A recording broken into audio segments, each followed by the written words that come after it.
Hola people, konnichiwa. Baik again bersama saya Alfian di channelnya Kudetek, kurang update teknologi. Dan di video kali ini kita akan ngerakit PC. Iya, mohon maaf banget udah berapa minggu kita nggak upload konten rakit PC dikarenakan memang ya kita nunggu orderan PC yang lain gitu kan. Sebenarnya ya udah banyak yang order, cuma memang masih sama-sama aja gitu. Dan kali ini di episode ke-82 ya, bener ya, di episode 82 ini kita dapat orderan PC dari Bro Anas ya.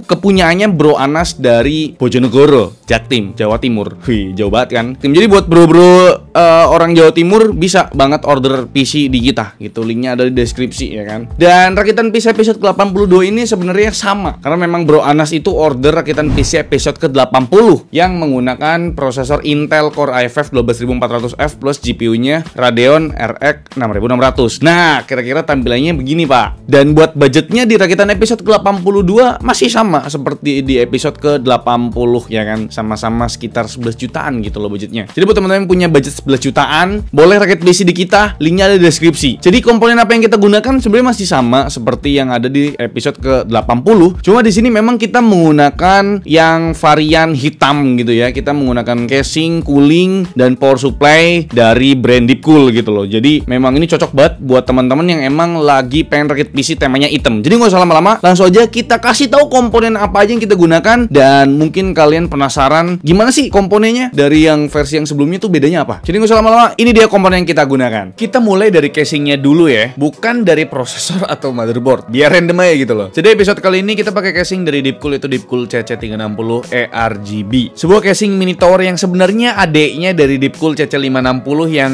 dipakai sama editor kita. Jadi PC editor kita pakai casing Deepcool CC560. Nah, ini adeknya. Tampilannya bener-bener mirip, cuma beda di dimensi aja, karena buat CC360 ini cuma muat mobo dengan form factor MATX dan micro ITX. Jadi ini cocok buat teman-teman yang punya mobo MATX nih. Tapi walaupun casing ini punya dimensi yang compact, urusan airflow tetap komplit bre, aman kok. Panel depan muat 3 kipas 12 cm ataupun radiator 360 mm.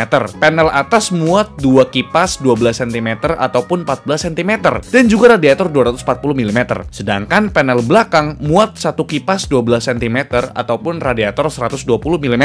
Kalau misal mau lebih adem lagi, sisi atas PSU cover masih bisa dipasangin 2 buah kipas 12 cm juga bre. BTW, di paket pembelian udah dibonusin 3 kipas 12 cm yang support RGB sync. Ini lumayan loh. Dari segi harga, uniknya ini sedikit lebih mahal dari sang kakaknya, hampir nyentuh 800 ribu. Sedangkan Deepcool CC560 tuh sekitar 750 ribuan. Tapi wajar aja bre, kipas di sini dikasih 3 gratis dan udah support RGB sync lagi. Jadi bisa kita kontrol lewat software di motherboard kalau motherboard kalian udah support. Sedangkan kan yang CC560 itu masih satu warna statis gitu loh. Catatan lain buat casing ini, punya CPU clearance yang cukup tinggi di angka 165 mm. Tapi buat GPU clearance-nya emang bukan termasuk yang lapang bre, cuma maksimal di 320 mm aja. Jadi pastiin VGA kalian itu muat di casing ini. Jadi batu bata triple fan belum bisa dipasangin di casing ini bre. Lanjut ke prosesor, ya masih sama kayak di episode ke-80 pakai Intel Core i5 12400F. Soalnya ini prosesor kepala 5 yang harganya tuh paling terjangkau di current generation atau generasi terbaru lah. Yang tray ya, tanpa box, ini saya dapat di harga 2 jutaan kecil. Buat ngedinginin si prosesor yang sebenarnya nggak panas-panas amat, kita pakein Deepcool AK400 Zero Dark yang serba hitam tanpa embel-embel RGB. Air cooler berjenis tower ini tampil minimalis tapi tetap gahar. Dari segi bobot juga terbilang berisi, walaupun ini cuma single tower dan single fan.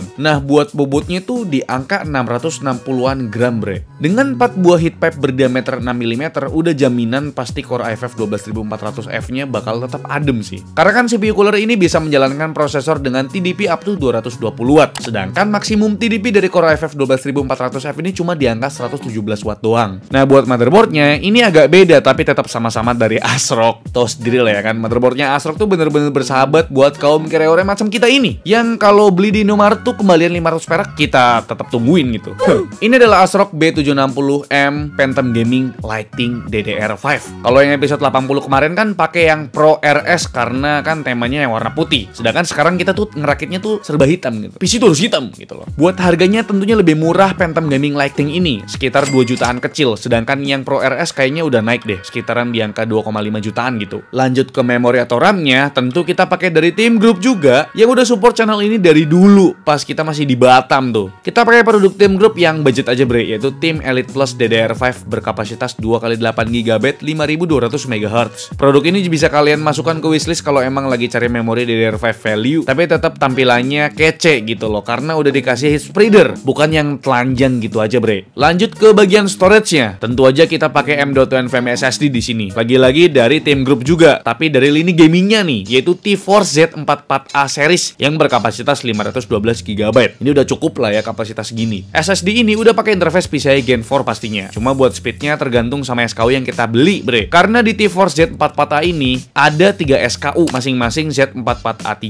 yang speednya di angka 3000-an MB per second, terus ada Z44A5 yang speednya di angka 5000-an MB per second, dan Z44A7 yang speednya paling ngebut di angka 7400-an MB per second. BTW, unit yang kita pakai ini yang Z44A5 dengan harga cuma 500 ribuan aja udah dapet yang PCIe Gen 4 bre, gokil. Next buat GPU atau VGA-nya, tentu ya kita pakai Radeon RX 6600 lagi. Di sini pakai yang merek XFX Speedster karena harganya paling murah nih, di bawah 2,8 juta, tapi garansinya cuma dikasih 1 tahun dari Asia Raya. Kalau mau lebih tenang, ambil yang dari ASRock atau Power Color. Mereka tuh ngasih garansi 2 tahun dengan selisih harga 400 ribu lebih mahal sih ya. Nah, buat memasok daya, buat vitaminnya dari komponen-komponen yang tadi kita sebutkan, kita pakai PSU dari Deepcool lagi, yaitu Deepcool PK650D. Kenapa nggak ambil yang PF series bang? Alasannya karena PK series udah bersertifikasi 80 plus bronze. Kalau yang PF series kan masih 80 plus polos tuh. Terus buat proteksinya juga PK series lebih lengkap bre. Ada 6 proteksi, meliputi SCP, OPP, OTP, OVP, OCP, dan UVP. Sedangkan di PF series baru ada 4 proteksi, yaitu OPP, OVP, SCP, dan UVP. Jadi memang lebih lengkap proteksinya di PK series bre. Kalau soal tampilan sih 11-12 ya. Kabelnya masih sama-sama non-modular dan belum support PCIe Gen 5 ataupun RTX 3.0.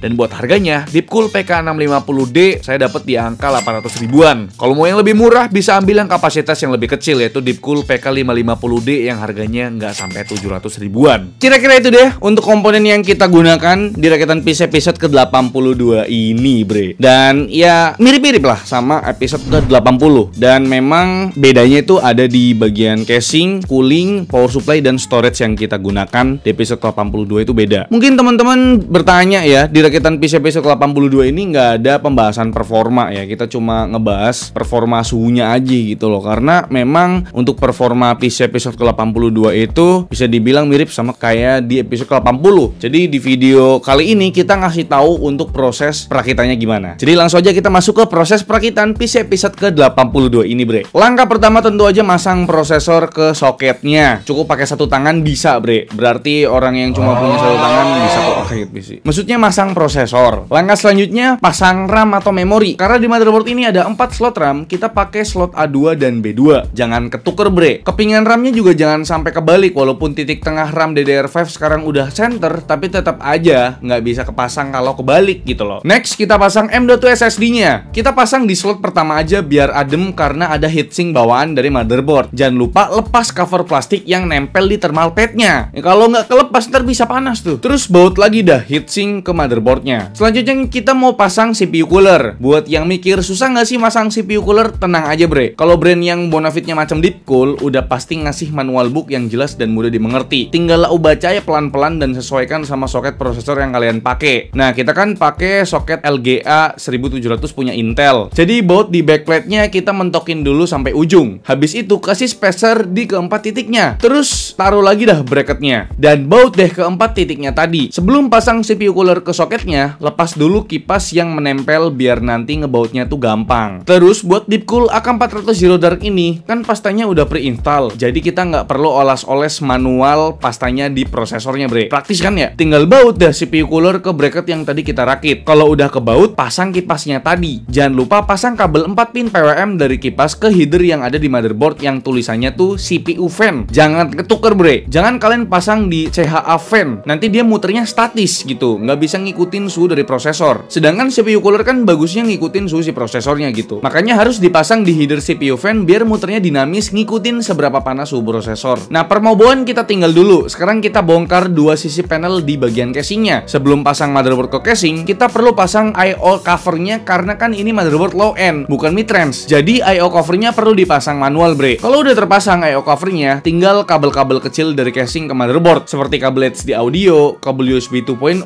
kabel fan PWM, 3 pin bawaan casing. Jangan lupa pasang kabel jumpernya juga buat tombol power biar hidup tuh PC. Di casing ini cuma perlu pasang kabel HDD LED dan power SW. Oh iya, sekalian pasang kabel USB 3.0-nya juga, bre. Biasanya ada di sebelah kanan slot RAM tuh. Selanjutnya kita mau pasang power supply-nya nih. Karena ini power supply non modular, jadi kabelnya ngikut semua tuh. Ya udah, kita langsung bautkan aja ke wadah PSU. Habis itu sortir kabel apa aja yang kira-kira kita pakai. Pertama tentu aja kabel 24 pin motherboard, terus kabel 8 pin buat power CPU, dan juga kabel 2+6 pin PCIe buat VGA card. Ini kabel PCIe-nya masih yang konvensional ya, bukan yang VAPWR. Sebelum pasang VGA-nya, kita perlu dulu nih patahin dua cover slot PCIe. Karena emang ini tuh model fix, bukan yang detachable gitu loh. Jadi kita perlu patahin tuh. Udah deh, tinggal pasang VGA-nya. Jangan lupa pasang juga kabel 2+6 pin PCIe sebagai tambahan power di VGA ini. Udah deh kelar, tinggal tutup set panel kanan dulu sebelum masuk ke pengetesan. Nah, buat performanya sebenarnya rakitan PC episode ke-82 ini itu mirip lah atau identik sama di rakitan PC episode ke-80. Jadi memang pas kita tes lagi ya kan untuk performa prosesornya pakai software Cinebench R20, memang di single core-nya tuh nggak kelihatan perbedaan yang signifikan. Maksudnya kayak ya identik lah performa antara PC episode ke-82 dan PC episode ke-80 karena memang spesifikasinya tuh sama gitu. Tapi pas kita lihat untuk performa multicore-nya dari si prosesor Intel Core i5 12400F itu ternyata meningkat 2,5% dari episode ke-80. Apa mungkin karena pengaruh coolingnya ini yang bagus gitu loh, men. Dan selanjutnya kita tes untuk performa suhunya. Karena kan casing yang kita pakai dan cooling yang kita pakai beda sama episode ke-80 gitu. Kalau buat suhu sebenarnya ya masih sama identik lah sama kayak di rakitan PC episode ke-80, bre. Di kondisi idle sekitar 29 derajat Celcius, sedangkan suhu maksimumnya pas kita tes di Cinebench R23 loop 10